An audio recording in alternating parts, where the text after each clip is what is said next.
मैं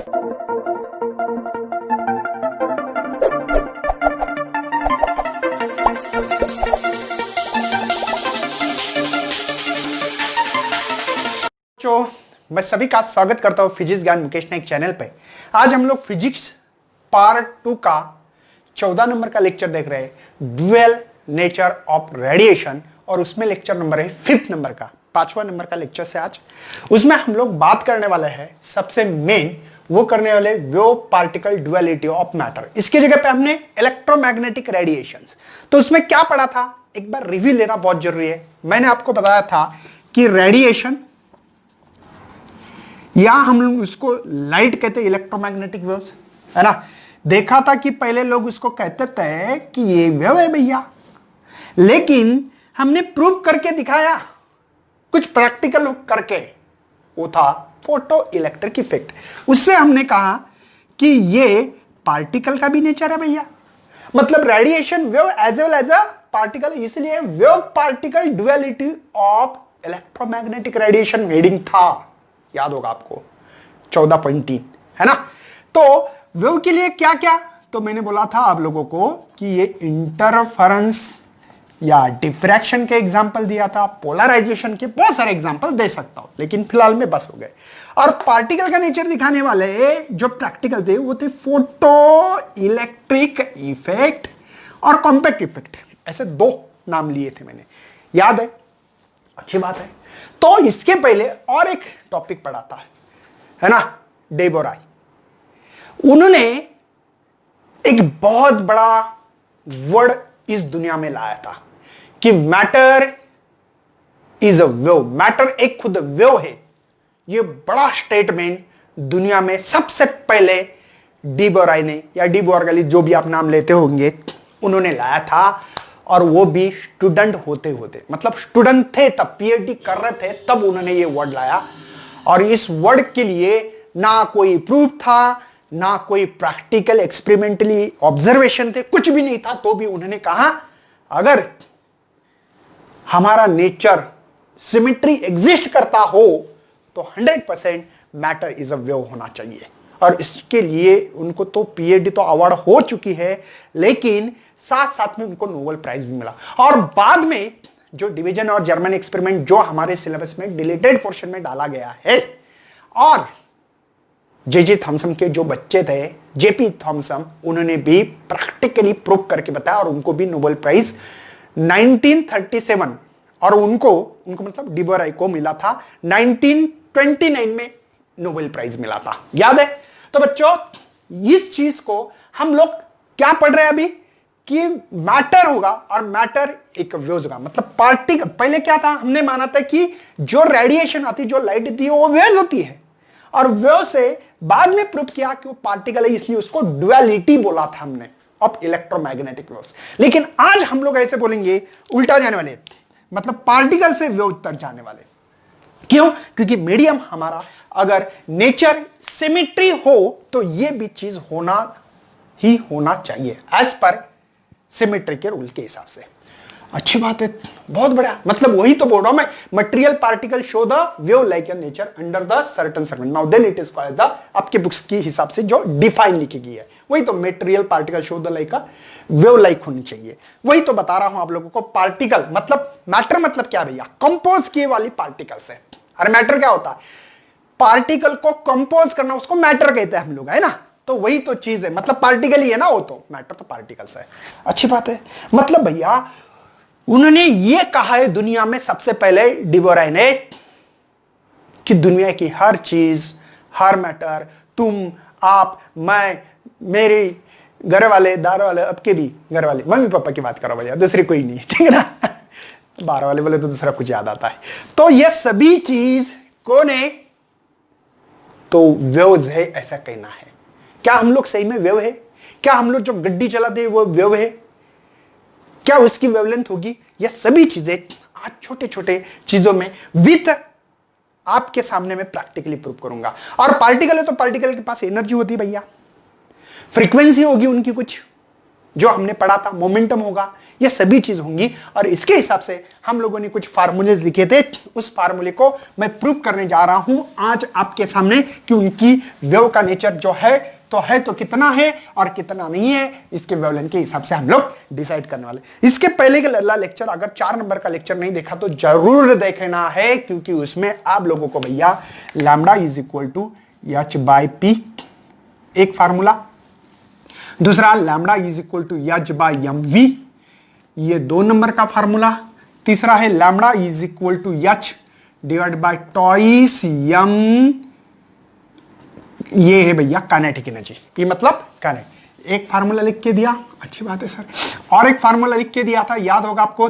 H divide by twice M, और ये इलेक्ट्रॉन के लिए, ये जो फार्मूला इस्तेमाल कर रहा हूं मैं इलेक्ट्रॉन के लिए कर रहा हूं, चार्ज और पोटेंशियल। ये वी मतलब पोटेंशियल है, वेलोसिटी नहीं है, ये वी पोटेंशियल है, और ये वी स्पीड बोलो या वेलोसिटी, जो भी बोलना है बोल लो, ठीक है, लेकिन स्केलर वेक्टर क्वांटिटी से पता होना चाहिए डिफरेंस, अच्छी बात है। और एक फार्मूला लिख के दिया था, lambda is equal to 1.228 divided by root of V nanometre में। अगर 12.28 लिखा तो आप लोग एंगस्ट्रॉम यूनिट में भी लिख सकते। इतने फार्मूले आपके दिमाग में आज होना चाहिए, तो ये आज का लेक्चर समझ में आएगा। इसलिए ये फार्मूले कहां से आए? मेरे घर से, मैंने उठा के लाया नहीं ये हमारे जो साथ डी बॉर्गल, उन्होंने हम लोगों को ये फार्मूले दिए हैं, और उनके हिसाब से हम लोग काम करेंगे आज। हमारे मन से कुछ भी काम नहीं होने वाला आज। तो चलो बच्चों, तो स्टार्ट करते हैं आज के लेक्चर को मेन पॉइंट पे। मतलब एक्चुअली ये भी पहले भी मेन पॉइंट ही थे, लेकिन रिव्यू था और इसकी हिस्ट्री पता होना चाहिए थी, इसलिए बता रहा हूं। जैसे कि मैंने एक एग्जांपल ले रहा हूं, जैसे कि एग्जांपल नंबर 1, एग्जांपल के तौर पे मैं wave particle duality of matter, है ना, मतलब मैटर भी एक खुद वेव्स है, लेकिन मैं हूं या नहीं हूं डिस्कशन करने वाले हैं। जैसे कि मैं एक बात करने वाला हूं, मैं और मेरी गड्डी, 2 व्हीलर गड्डी, दोनों को मिला के हमारा जो मास है टोटल वो है 100 केजी, या आपका भी गड्डी का और आपका हो सकता है 100 केजी, मतलब कोई बात बड़ी बात नहीं। और हम लोग हमारे गड्डी से जो वेलोसिटी है वो है 100 मीटर प्रति सेकंड के हिसाब से चल रहे। अब बोलेंगे सर, हाँ जानबूझकर आपकी बुक्स में थोड़ा क्रिटिकल एग्जांपल दिया तो ये बात समझ में नहीं आती ना, तो अच्छा हम और तुम अगर इस चीज में हो तो और मजा आएगा, इसलिए मैं आपको फीलिंग देने की कोशिश करो इस एग्जांपल के थ्रू। तो चलो बात आगे बढ़ाते, वेवलेंथ निकालनी मुझे, और मैं दोबारा बोल रहा हूं एच की वैल्यू याद रखना, शॉर्टकट में इतनी लिखी तो चलती है, एक्चुअली 6.626, नहीं तो सर आप गलत पढ़ाते हो क्या? नहीं गलत नहीं भैया, कैलकुलेशन इजी करना है, मुझे लैम्डा निकालना है, तो हम लोग डालने वाले ये फार्मूला, ठीक है ना। अरे पहले मोमेंटम क्यों निकालना है? कुछ लोग क्या करते पता है, P is equal to M U डालो, ये फार्मूला यूज करो, एक ही टाइम पे कर लेंगे हम लोग, इतने होशियार तो है। 6.6 इंटू 10⁻34 एच की वैल्यू, मास है मेरे पास 100 भैया, और स्पीड भी 100 है, तो मेरे ख्याल से 6.6 इंटू 10⁻34 डिवाइडेड बाय 10⁻4, कोई शक है? अरे ये 100 मतलब 10 का स्क्वायर, ये भी 10 का स्क्वायर 10⁻4, पावर सेम है तो पता है ना, एडिशन होती, बेस सेम रहा पावर, सॉरी बेस सेम रहा तो पावर की एडिशन।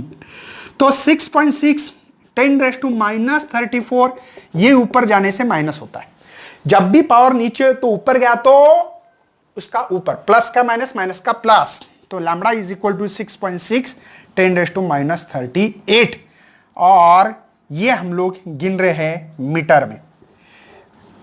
यहां पे मैंने लिखा नहीं भैया ये मीटर में, ये ऐसा यूनिट, ये ऐसा यूनिट है, इन्होंने कहा है नैनोमीटर में लिखो, क्यों? क्योंकि इनके कैलकुलेशन के हिसाब से यहां पे 10⁻9 आता है, इसलिए लिखा है, समझे?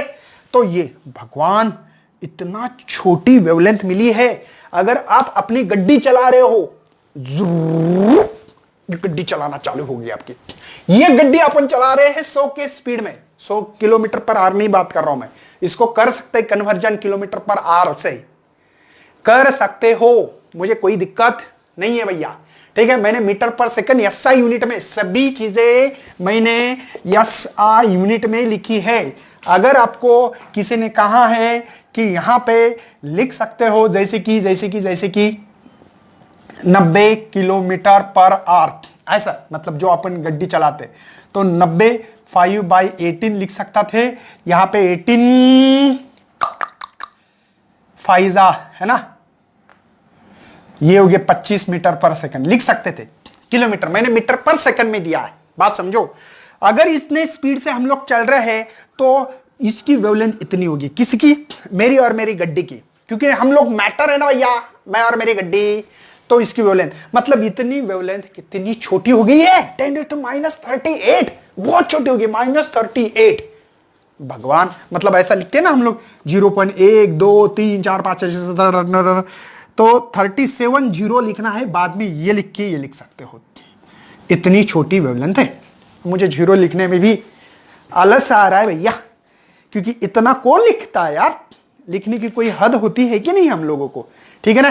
तो ये हमारे सिग्निफिकेंट रोल ही नहीं है, मतलब इतनी छोटी वेवलेंथ नहीं गिन पाओगे, ना मैं ना आप, इतनी बहुत छोटी वेवलेंथ होगी। मतलब हम भी एक मैटर की वेव्स है ना, वेवलेंथ भी है, वेव है तो वेवलेंथ होगी, और वेव है तो वेवलेंथ होगी, वेव है तो वेवलेंथ होगी, लेकिन इतनी छोटी होगी तो क्या फायदा है, मुझे बताओ क्या फायदा है भैया, बहुत छोटी है इसलिए हमारे ये सिग्निफिकेंट रोल्स में नहीं मिटती है। अच्छा, मतलब हम, हमारी बड़ी गड्डी या कोई कार, कोई आप भी भाग रहे हो तो इसकी मैटर का वेव है, लेकिन बहुत छोटी वेव्स है, बहुत ही छोटी वेवलेंथ है इसकी, बहुत ही छोटी वेवलेंथ है। चलो सर, आपने कहा कि बड़े चीजें की, बड़े बड़े जो चीजें होती है, बड़े बड़े चीजें, उसकी वेवलेंथ बहुत मतलब छोटी हो रही है, और लग रहा भी है, देखो ये इनवर्सली प्रोपोर्शनल रिलेशन है भैया, wavelength and momentum is inversely proportional है ना, तो मास और वेलोसिटी के ऊपर डिपेंड होता है। चलो हम एक काम करते हैं, अभी ऐसी चीज लेंगे कि जिसका मास बहुत कम और वेलोसिटी भी ये ज्यादा होना चाहिए, हाँ वेलोसिटी थोड़ी होती है ज्यादा। चलो मास पकड़ते हम लोग इलेक्ट्रॉन का, इलेक्ट्रॉन को पकड़ लो। मैंने अभी आपको कैलकुलेशन में कहा है, देखो ये एग्जांपल नंबर 1 है, एग्जांपल नंबर 2 कहेंगे, अलग मार्कर से लिखता हूं ताकि वेवलेंथ निकालनी है अलग, तो अलग काम करना पड़ेगा मुझे। तो चलो हम लोग करते हैं, मास ऑफ द इलेक्ट्रॉन याद होगा आप लोगों को, नहीं याद है तो भैया दुआओं में याद रखना, ये है 9.1 इंटू 10⁻31 kg। अच्छी बात है सर। और इसकी जो स्पीड होती निकाली गई है 10⁵56 अप्रोक्सीमेटली लिख रहा हूं मैं, आर्बिट्री वैल्यू लिख रहा हूं, ठीक है ना, एक अंदाज से।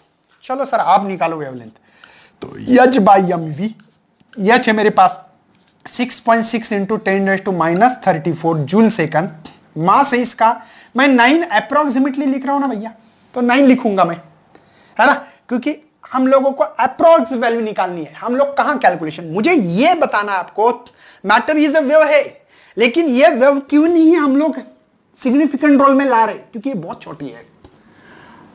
मतलब इसको हम कहेंगे जब भी कोई है ना माइक्रोस्कोपिक लेवल पे देखते हैं तब इसकी वेवलेंथ बहुत छोटी है, सॉरी बहुत छोटी होती है। और माइक्रो MICRO, मेरा प्रोनाउंसिएशन में थोड़ा, मेरी जो टंग है ना थोड़ी बड़ी है, इसलिए मेरा प्रोनाउंसिएशन जल्दी से ऊपर नहीं आता है ना, तो बच्चों को लगता है कि सर क्या प्रोनाउंसिएशन कर रहे हैं, वही प्रॉब्लम है यार। चलो चलते हैं, समझ लो, लेकिन बेसिक नॉलेज दूंगा भैया, हर कंटेंट के पीछे कॉन्सेप्ट दूंगा, तो वैसे नहीं जाने वाला लेक्चर में से। तो चलो निकालते हैं, तो मास और ये स्पीड निकाले 10⁻6, क्वेश्चन क्या भैया, तो lambda is equal to 6.6 divide by 9, 10⁻34, 10 ऊपर गया प्लस और ये होगा माइनस, समझे ना। अरे ये ऊपर गया तो प्लस का माइनस, माइनस का प्लस होता है, अपोजिट साइन। चलो लैम्बडा यहां पे हो रहा है क्या, 7 जा करेक्ट है ना, लेकिन 0.7 9 1 बाकी है, तो नहीं 3 बाकी है ना, 9 7 जा 63, 3 बाकी है। चलो 3 जा ऐसे कुछ तो आंसर मिलेगा, देख लेना आप। तो ये हो रहे 40 माइनस माइनस प्लस, ये हो रहे माइनस की जगह पे प्लस 31, तो lambda is equal to 0.733 into 10 raise to, ये है 31 है ना, 31, हाँ तो -9, या कुछ लोग इसको कर सकते हैं 7.33, इसको 10⁻⁻10 क्यों कर रहा हूं, समझ में आ रहा है। हम लोग हमारी वेवलेंथ एक तो नैनोमीटर में लिख सकते हैं, मैक्सिमम लोगों ने एंगस्ट्रॉम यूनिट में लिखने का अच्छा तरीका होता है एंगस्ट्रॉम यूनिट लिखो, मैक्सिमम लोग एंगस्ट्रॉम यूनिट में लिखते हैं, ठीक है। तो हम लोग लिख सकते हैं यहां पे lambda is equal to 7.33 angstrom unit, ये मीटर में थी भैया ऐसा यूनिट में, और ये छोटा यूनिट होता है एंगस्ट्रॉम यूनिट। वाह, और ये सिग्निफिकेंट रोल में है। अपने इलेक्ट्रोमैग्नेटिक स्पेक्ट्रम देखा होगा, उसमें आप लोगों को नैनोमीटर में वेवलेंथ मिलती है, इसको नैनोमीटर भी लिख सकते हैं, कोई टेंशन नहीं भैया, मुझे कोई तकलीफ नहीं है। मतलब जब हम लोग माइक्रोस्कोपिक कोई ऑब्जेक्ट लेते हैं तब उसकी वेवलेंथ बहुत छोटी है, लेकिन जब माइक्रोस्कोपी है ना, ऐसा दोनों वर्ड सरीके है लगते ना, नहीं ये छोटे चीजें के लिए, मतलब वेरी स्मॉल स्मॉल स्मॉल चीजें हैं तब उसकी वेवलेंथ ये है, जब बड़े बड़े चीजें हैं तब ये है भैया, इलेक्ट्रॉन फोटॉन, उसके बाद में और क्या, प्रोटॉन्स के बारे में, ड्यूटॉन्स के बारे में, तब उसकी वेवलेंथ ये आती है। मतलब हम लोग, उन्होंने कहा है कि जो मैटर है ना, ये ड्युअलिटी कैसे है, देखो ये पार्टिकल है, इलेक्ट्रॉन एक खुद पार्टिकल्स है, इलेक्ट्रॉन एक पार्टिकल है, हाँ सर बिल्कुल, और ये वेव भी है, हाँ दिख रही है यहाँ पे, देखो इसकी वेवलेंथ मिल रही है हम लोगों को, मतलब इसकी वेव भी है। तो ये था उसका प्रूफ। आपकी बुक्स में थोड़ा जो प्रॉब्लम दी है ना भैया, वो प्रॉब्लम ही लग रहे हैं फील नहीं आता, फीलिंग आनी बहुत जरूरी, फील आना बहुत जरूरी है, और मैं इजी वे से बता रहा हूं, बस मेरा काम वही है कि आपके अंदर जब तक फिजिक्स की फीलिंग ना आए ना, तब तक पढ़ाने में मजा ही नहीं आता भैया। कोई चीज में हाथ डालूंगा ना, तब आपके अंदर जब तक कोई चीज अंदर नहीं जाएगी, पूरी दिमाग में नहीं बैठेगी, तब तक मुझे चैन नहीं मिलता है। समझ में आ गया। देखो किसी ने भी कहा इलेक्ट्रॉन एक पार्टिकल है कि नहीं है, और इस पार्टिकल की वेव है, बिल्कुल है। तो ये माइक्रोस्कोपिक लेवल पे अगर देखा जाए तो ये मैंने आपको प्रूव करने की कोशिश कर रहा था मैं, और ये मैंने प्रूफ आपके सामने यहां पे दे रहा हूं, ठीक है। तो ये एनर्जी मोमेंटम होता है, फोटॉन गिटॉन्स के बारे में थोड़ी चीजें हैं वो आपको पढ़नी है, मुझे तो आप लोगों को फीलिंग देनी थी। आप लोग लगे तो एक बार स्क्रीनशॉट निकाल सकते हो, क्योंकि स्क्रीनशॉट होना भी बहुत ही जरूरी है आपके पास। आपके सामने 2 सवाल उठा के रखे भैया, जो कि 2-2 मार्क के लिए, मैं ज्यादा नहीं दे रहा हूं, ये इसलिए है बच्चे क्या करते हैं, सिंपल सिंपल सवाल को ही छोड़ देते हैं, और इसी के कारण हमारे बोर्ड में नंबर चले जाते थे। बोर्ड लेवल पे है, ठीक है, बहुत सिंपल है, उसके नंबर कैसे मिलते हैं सबको डिस्कशन होना है। Find momentum of electron having de Broglie wavelength of, wavelength दी है।